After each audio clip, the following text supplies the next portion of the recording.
안녕하세요. 정진튜브의 김정진입니다. 반갑습니다. 정진튜브를 보시는 분들이 어떤 게 가장 좀 어렵다고 느끼실까라고 고민을 좀 많이 해봤는데 그 흔히 우리가 얘기하는 실비 있죠. 실비. 실손의료비의 줄임말이죠. 실제로 내가 병원에서 의료비로 인해서 손실난 부분을 보상해주겠다 하는 게 실비입니다. 실손의료비. 줄여서 실비 혹은 실손 이렇게 부르기도 해요. 진짜 헷갈려 하시는 것 같아서 제가 오늘 이 방송을 딱 보고 나시고 나서부터는 실비에 대해서 아이고 뭐 이런 거잖아 이렇게 뭐 좀 할 수 있게끔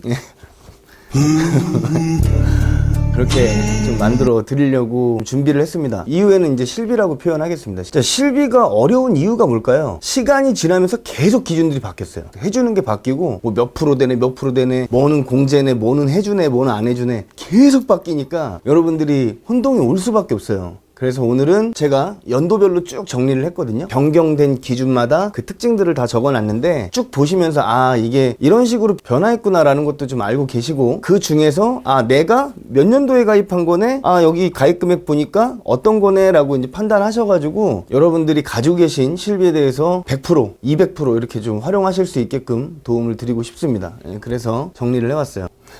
이제 처음부터 한번 볼게요. 처음부터 이게 실비가 원래 생명보험 쪽이 아니고 손해보험에서 만들어졌어요. 손해보험은 무조건 상해랑 질병이랑 갈르기 때문에 갈라서 보기 때문에 상해랑 질병 이렇게 나눠져 있다고 보시면 됩니다. 그러면은 상해로 내가 병원에 통원해가지고 치료받을 수도 있고 입원해가지고 치료받을 수도 있죠. 질병도 마찬가지 통원에서도 받을 수 있고 입원해서도 받을 수 있죠. 치료를. 자 그러면은 이 네 가지 개념이 큰 개념이라고 생각하시면 돼요. 약지어도 주잖아요. 그러니까 그거는 통원했을 때는 약국으로 처방전 가지고 가서 거기서 하게 되죠. 그러니까 그거는 통원으로 내내 보는 거예요. 결국은. 그래서 크게 잡아서는 그 상해냐 질병이나 보셔야 되고 입원이냐 통원이냐 이렇게 보시면 됩니다. 그래서 그 기준대로 제가 그 나눠지는 것들을 말씀드릴 건데 실비는요 딱 기준점이 있어요. 기준점 이게 뭐냐 국가에서 니네 중군 한번 그러지 말고 딱 정해 하고 딱 정해준 그 표준화를 하기 이전과 이후로 나눠집니다. 표준화 실비가 언제 됐었냐면 2009년 8월 1일자부터는 표준화가 됐다고 보시면 됩니다. 아닌데 그때 설계사가 그 2009년 뭐 10월인가 바뀐다고 그 전에 막 가입하라고 그랬는데 8월 9월 이때는요 유예기간이어가지고 그때 가입하신 게 그때 당시에 상품이 맞긴 맞아요. 근데 문제가 뭐냐 한번 딱 갱신되고 나면 그 다음에 표준화 이후 상품으로 바뀝니다. 그래서 2009년도니까 3년이면 2012년도겠죠. 2012년도에 이미 표준화 이후 실비로 다 바뀌셨으니까 그분들은 그냥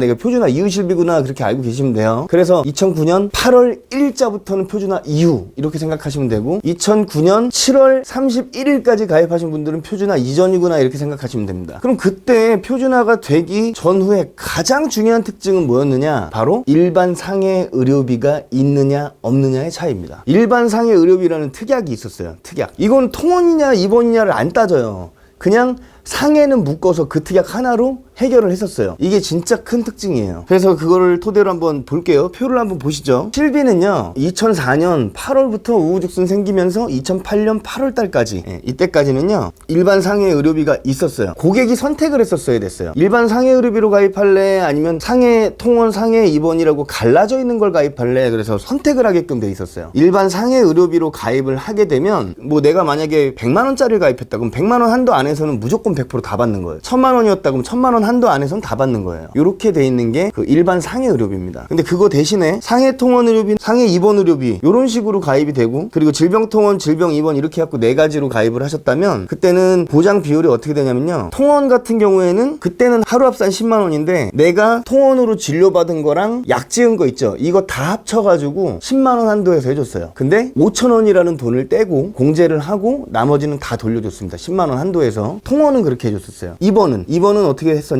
그때 가입 한도가 3천만원까지는 됐었거든요. 3천만원을 가입을 했을 때 내가 입원해가지고 진료받았던 그런 부분들에 대해서는 100% 공제 없이 전액을 돌려줬었습니다. 그게 2004년에서 2008년까지 이렇게 가입이 되었던 그 실비들의 특징이에요. 그러니까 여기서 특징이 뭐 일반 상해 의료비냐 아니면 상해 입원 상해 통원으로 돼 있냐 이 포인트를 잘 잡으셔야 돼요. 근데 있잖아요 이때 거가 좀 안 좋은 게 있어요. 그러니까 그 위에 뭐 100% 다 해준다 이런 거는 참 좋은데 그 밑에 보면요 면책기간이 있어요. 면책기간. 그 뒤에 나오는 바뀐 실비들하고 비교를 해보시면요 알고 나면 참 이거 무서운데 이런 생각이 좀 드실 거예요. 그래서 소개를 해드릴게요. 일반 상해 의료비는요 사고 딱 나죠. 그럼 그때부터 180일까지밖에 안 해줘요. 그 뒤에 뭐 장기 치료한다 아예 안 해줍니다. 아예 180일까지 딱 하고 끝 이렇게 돼 있어요. 그래서 예를 들어서 어디서 뭐 낙상해가지고 크게 다쳐서 뭐 진짜 1년 이상 입원해야 된다 그런 경우에 180일 이후 거는 아예 못 받습니다. 그렇게 돼 있고 상해 통원이랑 상해 입원으로 가입한 경우도 있겠죠. 그렇게 된 경우에는 상해랑 질병이랑 통원에 대한 기준도 다 달라요. 그래서 이때 건 좀 복잡합니다. 상해 통원 의료비 같은 경우에는 사고일로부터 365일 한도 365일 지나면 아예 안 해줍니다. 근데 365일 안에 상해로 통원할 수 있는 날짜가 30일 딱 해줍니다. 그게 다예요. 그 이상 안 해줍니다. 이것도 좀 무섭죠. 자, 그리고 질병통원 의료비 30일을 보장해주고요. 30일 동안 가게 해주죠. 30번 이렇게 가면 180일 동안은 아예 안 해줘요. 근데 다행인 건 180일 지나고 나서 다시 30일을 줍니다. 쿠폰처럼 이렇게 그런 식으로 면책기간이 중간중간에 껴있는데 180일은 사실 진짜 길긴 해요. 6개월이니까 6개월. 그때 거는 안 해줍니다. 자, 그리고 상해 입원 의료비 이거는 상해 의료비보다는 좀 더 많이 해주긴 하는데 이것도